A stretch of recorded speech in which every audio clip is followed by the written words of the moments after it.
The Flow Friday Night Sports Show, and we are just about at the end. Ellis Kellius, another big show it has been. It's been huge, but no more fitting way to end things other than talking about the Speedway. Absolutely. Speedway is cranking up towards the end of a big summer season, and Big Bruce is back. He's been following it, and I think he's going to hit the track this weekend.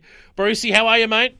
Good, thanks, guys. I was waiting for Ellis there to say, you were bringing in, huge, and I thought he was referring to me there for a second. But, look, it's been a huge week in Speedway. And with a huge guest. What about last weekend, guys? All big. One of the stories of Speedway is just absolutely brings tears to your eyes, and it was Matthew Simons in the wingless car, where he has been 2 years and 2 months since a crash that left him with a broken neck and broken back, and in a brace for 3 months and out of action for 5 months. And last week he finally got back in the car. Why you would want to do that, I don't know. But he had no expectations. It was just one of those things he had to tick off in the box. And look, he didn't win, but he's a winner in my eyes. Courage, determination, facing his fear, resilience, and a long road back. And the support around him's just been second to none. And you done it, mate. It's a great performance by Matt Simons. And that is just one of the stories in Speedway, which is certainly worth a checkered flag. Great story, that one, Brucey. Fantastic. As we look to last week's results, and it wasn't a big weekend for Speedway, was it? No, a couple of mates. Murray Bridge, your home track, was on the go. What else did you have? Simpson and I think a midget meeting in Archerfield. Yeah, so we'll start with the MMS Murray Bridge Ross Wright Memorial.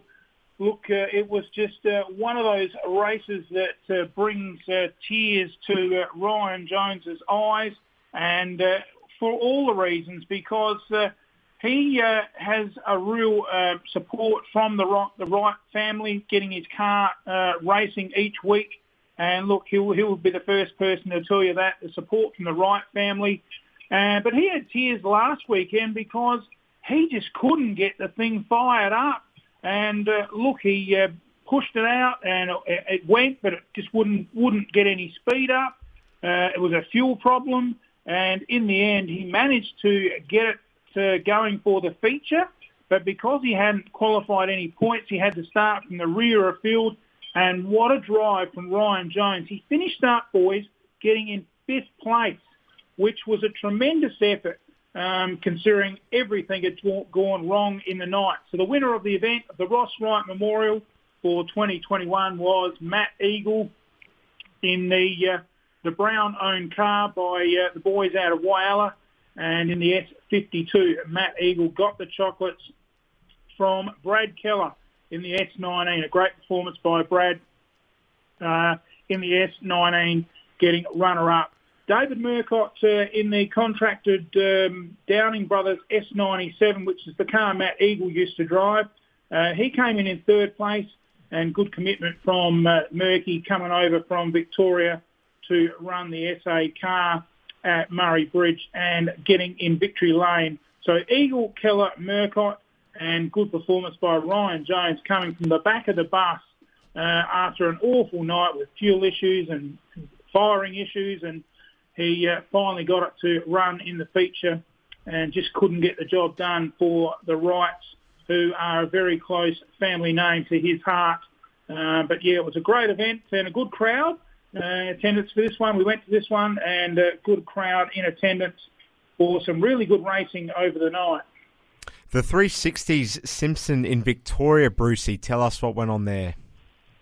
Well, that was just a really great night. There was a good list of nominations, and they were running for the Victorian 360 title over there at Simpson, a racy little track over there, about 35 minutes from Warrnambool.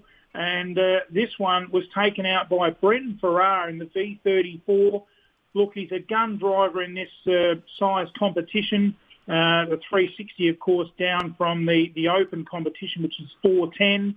and he got the job done in fine style. I think we picked Grant Anderson for this meeting and to take out that title, but Grant Anderson was in second place, getting the runner-up. And in third, a good performance by Charles Hunter. He's one of these drivers that's always up in the top group, but he just doesn't seem to have the killer punch to get a podium finish. So he would have been wrapped with that one, Charles Hunter, in the Victorian 360 title. So, yeah, Bretton Farrar gets the V1 on his car for that accolade. Beautiful. By him. Good stuff, Bruce. That midget meet in Archerfield. What is that midget meet? It's not small people driving small cars. Tell us about what this actually is. Well, midgets are a little bit similar to speed cars, and no, it's not small people driving small cars. That was the vision I had. I've got to say, when I first heard about this class, that was what I was thinking. Well, yeah, or you could have thought it was me, a big person driving a big car, maybe. Maybe. Okay, so how did it go? The midget feature up there at Archerfield Speedway was a good night's racing, and it was taken out there by Michael Kendall. A good performance by him from Brock Dean, who's always around the mark in this class, and Brendan Palmer came in third place. And for all these results or photos, you can get on local sprint car photography and catch up with all the drivers and the photographs on that page. And we look forward to a big weekend this weekend, mate. That we do, Brucey, and we should talk about next week in Bunbury. What can we look out for? So this weekend is a big meeting over at Bunbury in WA. It is the annual Cricky Boys Shootout. And this race is very close to a lot of people's heart over there. And a good list of nominations, 25 on the scoreboard. And some really class drivers. And none more so than Robbie Farr, who's flown over from the eastern states. And he'll drive Jason Pryde's second car in the N14. And this is big news over there in Western Australia as he teams up with the Jason Pryde W14 team, who my lad's done a little bit of work for in the media. And these two are certainly a couple of guns. And they'll be racing against some really classy opposition in the likes of Dane Kingshot in the W2. Bit of rivalry there. And the other big news, of course, is, James McFadden, as we mentioned a couple of weeks ago, not racing anymore in Australia as he's got a contract overseas in America. And his car, the W17, in this one will be piloted by Callum Williamson. So great story there for Callum Williamson to get the gong for driving this very, very Monty Motorsport car. Very great team that is. So good stuff. Others to look out for, Caden Manders has had a good season over there. And, of course, the Priolos. And, another driver to look out for over there is AJ Nash. He's had a pretty good season too. So should be a big event, the Cricky Boys Shootout at Bunbury, picking a winner. Look, I'll go out on a limb and go for Robbie Farr to get the job done.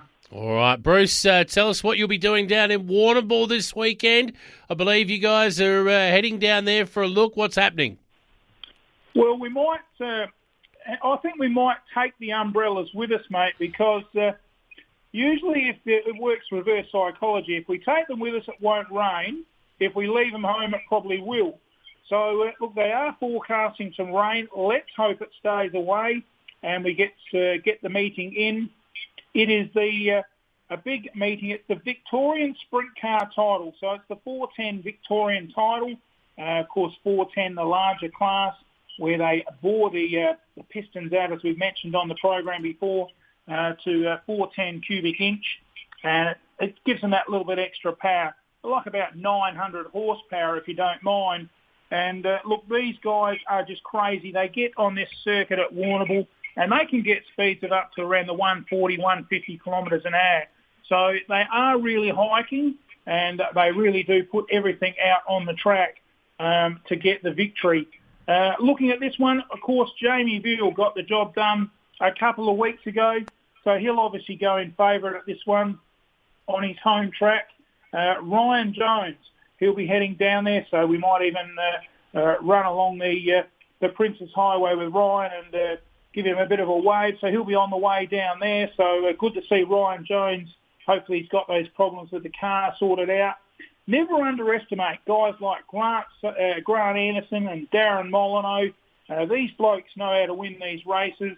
And you throw in the class of some of the Victorians, as we've mentioned, in Charles Hunter and Johnny Vogels. These guys keep fronting up, and they're hard to beat. Looking at the Tasmanian connection, Tate Frost, and of course Jock Goodyear in this one, so that'll be very interesting. Jock Goodyear's been in some good form and been up in Queensland, and he'll be one to watch out for, along with Jesse Annard in the N53. Give us your tip, Bruce. Who's going to win? Oh, good field in this one. 55, pretty hard. I'll go for Jamie Veal to get the job done. Looking forward to it, Bruce. Enjoy your time down in Warrnambool. We'll catch you then, mate. Drive safe. See you next week, guys.